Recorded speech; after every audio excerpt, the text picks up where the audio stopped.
Hello good morning everyone. अहिले चाहिँ 7:30 भइरहेछ। आज चाहिँ हामी अलिक छिटो उठेको। मेरो कपाल प्लिज नहाँस्नु होला, मैले हिजो नुहाएर बारिदिएको थिएँ होइन, कर्ली अलि राम्रो हुन्छ भने अलिक भुत जस्तो देख्यो मलाई। अब चाहिँ हामी ब्रेकफास्ट गर्न जाँदैछौँ। पुनम नि उठ्यो, देखाउँ पुनम तँलाई नै। पुनम चाहिँ जुत्ता लाउँदैछ। अब चाहिँ हामी जान्छौँ अनि ब्रेकफास्ट गर्छौँ। भर्खर उठेको, मुख पनि धोसेन।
गाइज अब चाहिँ हामी ट्राउट गण्डकी ट्राउट जान आँटेको। हामी अब त्यहाँको अस्ति हामी गएको थियौँ दिदीसँग।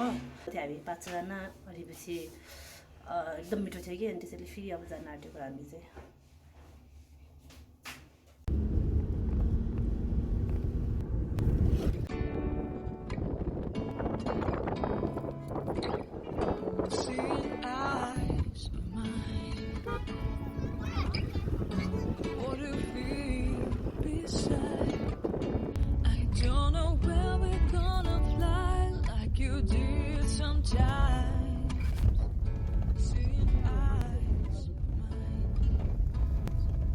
हो माछा खाने खाने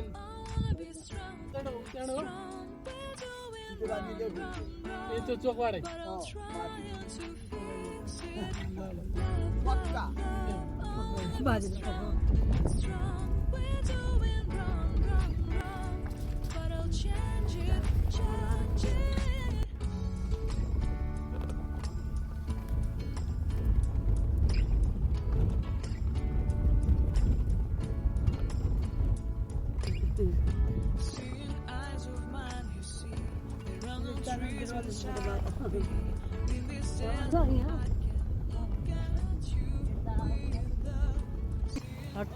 ए सरी, मैले पुनम भन्दा अङ्कललाई त हट भनिदिएर है झुके हट। कति राम्रो हेर्नु।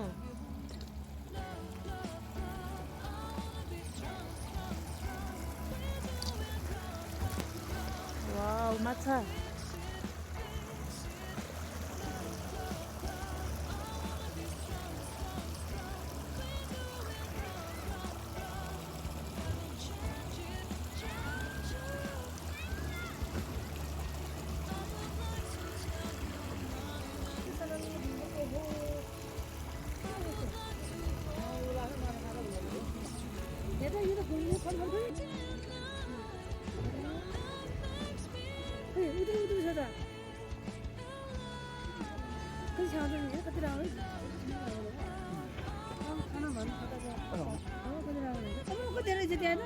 खेलेर बसेको अनि मार खाने हो।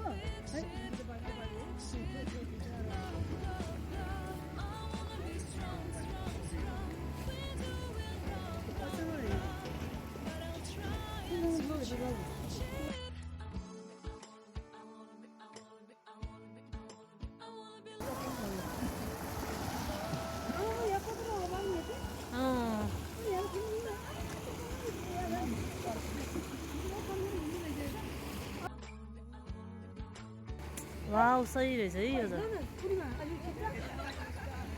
खोलामा खानु कता है यहाँ चाहिँ धेरै हाल्नु पर्यो हाम्रो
छैन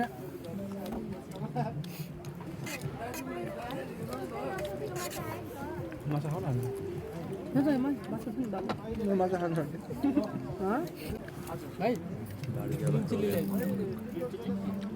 पानी ल्याइदिनु है पानी पनि ल्याइदिनु अनि तातो पानी भन्थ्यो ए अघि नै भन्नु माछा खानु केटा हो त्यस्तो माछा ल्याएर ए बाबु हजुरले खाना ल्याऊ खाना ल्याऊ अनि मिनबाट बोतल ल्याउनु भिट्टी दुईटा ल्याऊ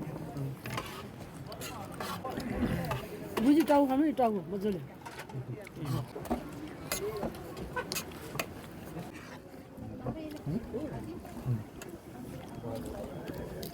हजुरले सुल्टी थप तरकारी के खानुभयो दाइ तपाईँहरूले के खानुभयो हामीले होटेलको फ्रेस हावा यति हुन्छ हामी त कोरियन खानुभयो यसमा आज कोरियन देखिरहेछ मैले आज मेरो बहिनी किन कोरियन देखेछ दाइ पकाएको माछा खानु दाइ मलाई त सबै पुग्यो माछा के खान्छ तिम्रो त्यति पुग्यो मोमो आउँदैछ ए यो दाइ माछा भोक लाग्यो अहिले बोलायो किन त यस्तै हो भोक चाहिँ धेरै लाग्छ यिनीहरूलाई तर खाना चाहिँ थोरै खान्छ दुई पिस मम्मी थप्नु मम्मी थप्नु के खाने हो थप्नु खानु म त लौ न त यो खान्छ दाइ भात खाने थप्नु दाइ यता खानु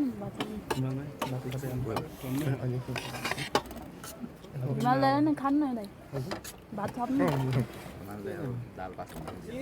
दाइन भन्यो हिमाल भन्नु न सोल्टी भन्नु हिमाल सोल्टी भन्नु यो हाल्नु बाबु आइजाउँ यता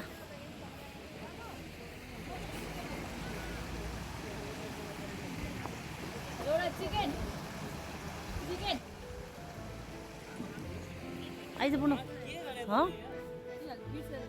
ठिक छ आइज